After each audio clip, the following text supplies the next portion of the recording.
Խատվել բանի մաստով էլի, ասիկա Հա, մեջ տանեք դա տեքստերիկաներ, մենք հենց հասարակությանը պետք է ձեր կեղտերը բացելու համար։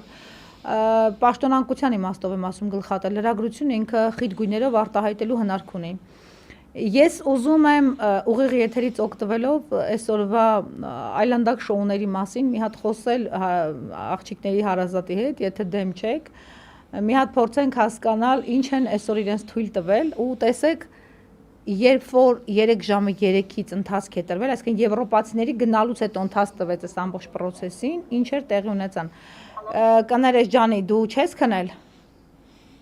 Ոչ։ Ես անունդ չեմ հնչեցնում, ես գրել էի քեզ, որ հնարավոր է ուղիղ եթերում քեզ զանգեմ, հուսով եմ դեմ չես։ Չէ։ Հարգելիներս, ուրեմն խոսում եմ սեռական բռնության ենթարկված ցակուկների բարեկամուհու հետ, ով այս ամբողջ շոուի մեջ տերորի ենթարկվածներից մեկն է, որտեղ իրենք ամբողջ հարազատներով թաքստոսներ են փնտրում քնելու, որտեղ չգիտեն ինչ կկատարվի իրենց հետ։ Դուք հասկանում եք, թե ինչքան են արհեստականորեն ներքաշում պատմության մեջ հորեղբորը։ Հիմա հորեղբայրը, որ այսօր քննիչին հարվածել էր հայհոյանքներով զրույցից հետո, ես խնդրելու եմ այս բարեկամուհին, որը իրեն հայտնի տեղեկություններ ունի, թող պատմի այսօր վեդիոում ինչ կատարվեց։ Ջանես, կարող ես ասել մի երկու բան։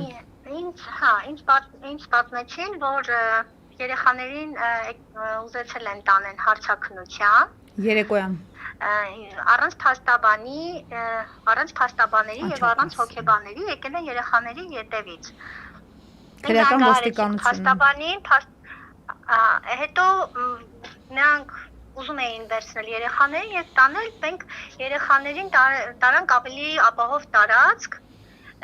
Հետո ման գալուց հետո որ երեխաներին չգտան, ուզում էին բռնել տանել, էլի։ Բռնի ուժով ուզել են երեխաներին տանել։ Հա, բռնի ուժով ուզում են երեխաներին տանել։ Հա, հետո որ երեխաներին չգտան, ասացին, որ դուք չփոշմանեք, Չէ, մորն էին հետո։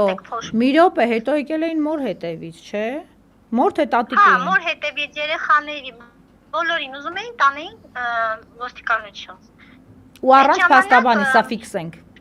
Այսինքն իրանց պետք էր մի հատ ինչ-որ նորից հնարովի ցուցմունք,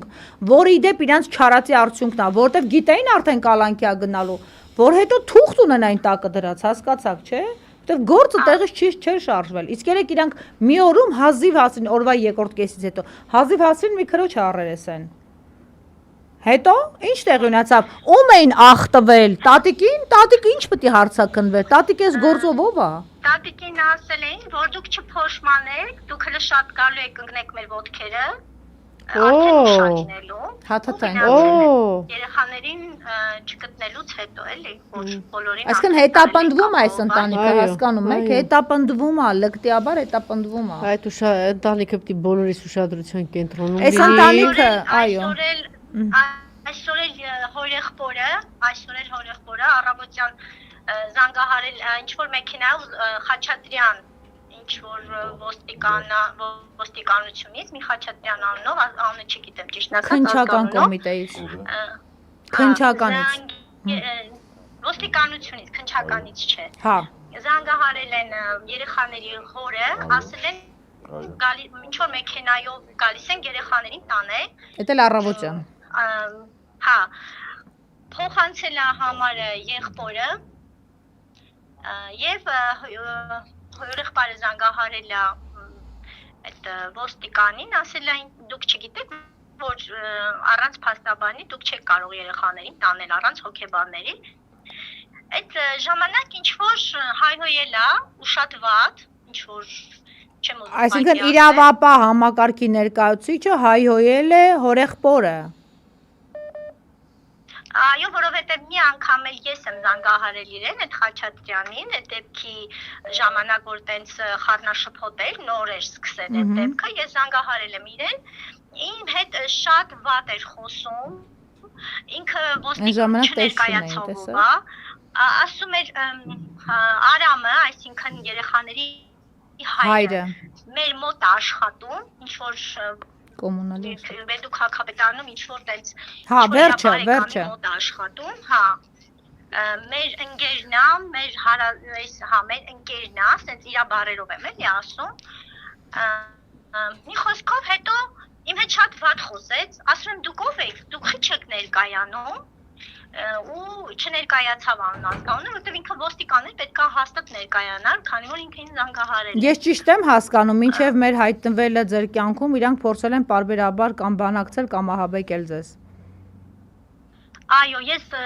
մենք որ գնացել էինք այդ ժամանակ։ Խնդրեմ արգելները։ Սա էլ առանձին հոդված է իրավապահների վարքագծի մասով,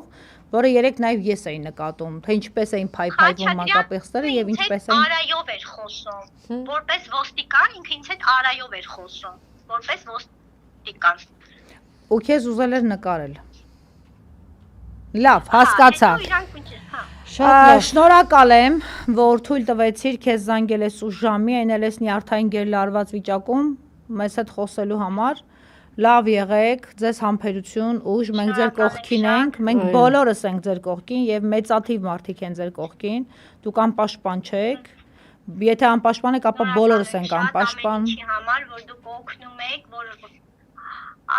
արդեն ամեն ինչ լավ է լինելու։ Առաջն Աստված։ Անպայման։ Բայց որ դուք միայնակ չեք։ Այո, եւ Վարդուհին ձեզ ասել է։ Կենտրոնում է։ Անժելանե Թովմասյան ասում է դուք բոլորդ մեր ուշադրության կենտրոնում եք, մենք ձեզ քաջալերում ենք, համբերություն ենք մաղթում եւ հիշեք, փաստաբանները ձեզ խոստացել են։ Այսքան ծանր զարգացումներից հետո ոչ միայն պիտի պատասխանատվություն կրեն մանկապիղծները, այլ այս շղթայում ներգրավված անգործության մատնված կամ հակառակը միտումնավոր ինչ որ բաներ կոծկած մարդիկ, անկախ իրենց պաշտոնեական դիրքից։ Լավ եղեք։ Քեզ Սյուզի Բադալյանի, որտեվ ես վստահ եմ, եթե Սյուզին չլիներ, այսպիսի հնչեղություն չէր ստանա։ Լավ չխոսալու համար է։ Հանգիստ եղեք։ Շնորհակալ եմ շատ։ Մի հոգեբան էլ ձեզ կհատկացնենք, լավ եղեք։ Անպայման միասին կհետևենք ընթացքին, զարգացումներին։ Առաջն ասած, ամեն դեպքում հիշեցնենք, որ նրանք մինչև 10 տարի կալանքի